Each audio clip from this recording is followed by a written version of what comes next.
What if I told you that bringing your baby into the world at home could be one of the most empowering experiences of your life? Imagine being surrounded by the familiar warmth of your own space, with every aspect tailored to your comfort and peace. Hi, I'm Annette. I'm a mother of 3, and today I want to share my journey with home birth. Having experienced both hospital and home birth, I know how life-changing and empowering it can be to bring your baby into the world in a place where you feel safe and supported. Before we dive in, grab a cup of tea and some snacks because it's going to be a long one. Today I'm sipping on a wintry tea. It's cinnamony, orangey, and it's perfect for the season. And I'm gonna snack on the last of this Dubai chocolate my dad made. Oh my goodness, it's so good. My husband brought it home, but well, I think I accidentally ate it all.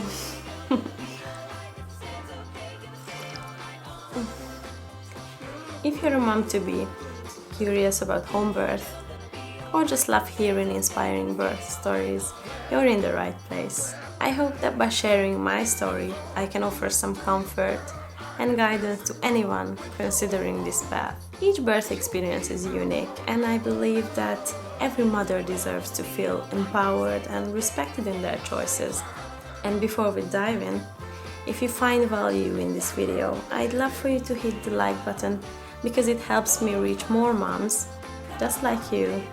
And don't forget to subscribe to my channel for more honest conversations about motherhood, home birth, homeschooling, and everything in between. Let's get started. How home birth came to me. My journey to home birth started after our first miscarriage.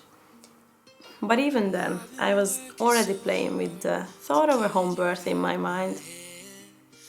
But after we lost our first baby, my only focus was really on bringing our baby boy into the world safely.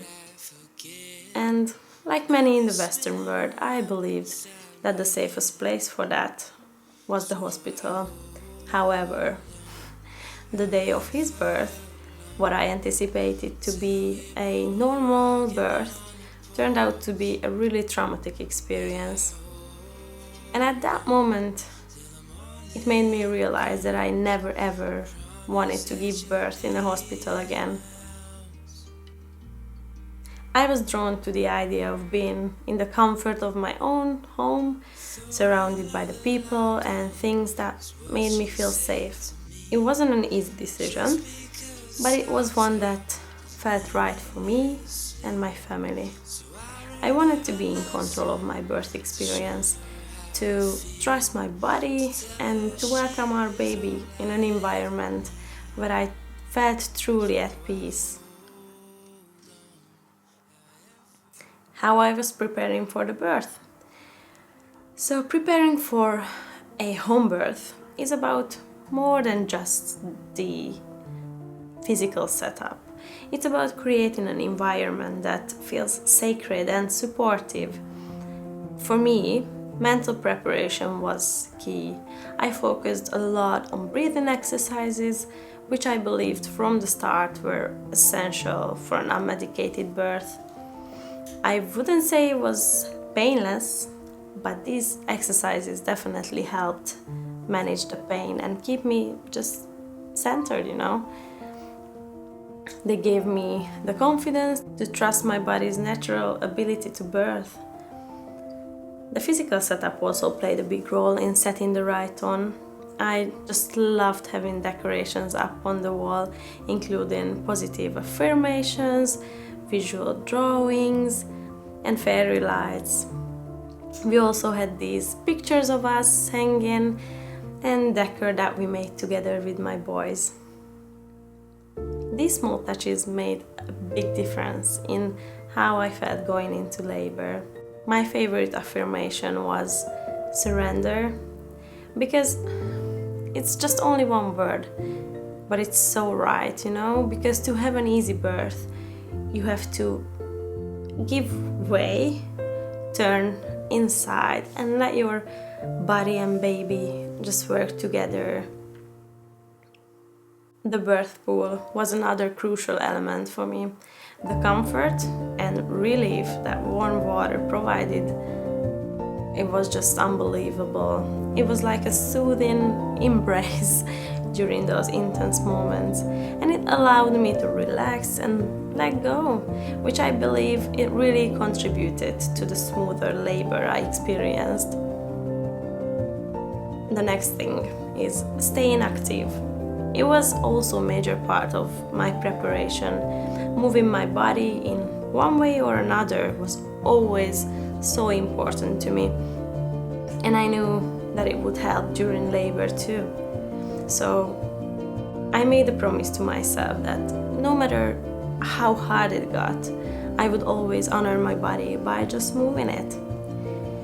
And I go through phases with exercise. Sometimes I like yoga, especially hot yoga. If you haven't tried it before, you should. And whether it's stretching or power yoga, and other times I just gravitate toward lifting weights, especially now that I have 3 kids and limited time, I guess. But maintaining that physical activity made a real difference in my birth experiences. It kept me strong, both physically and mentally. As I've mentioned before, my first birth in the hospital was quite traumatic. After miscarriage, we were blessed to be pregnant with our boy, and all I wanted was for him to arrive safely. And like many, I thought the hospital was the safest place for that.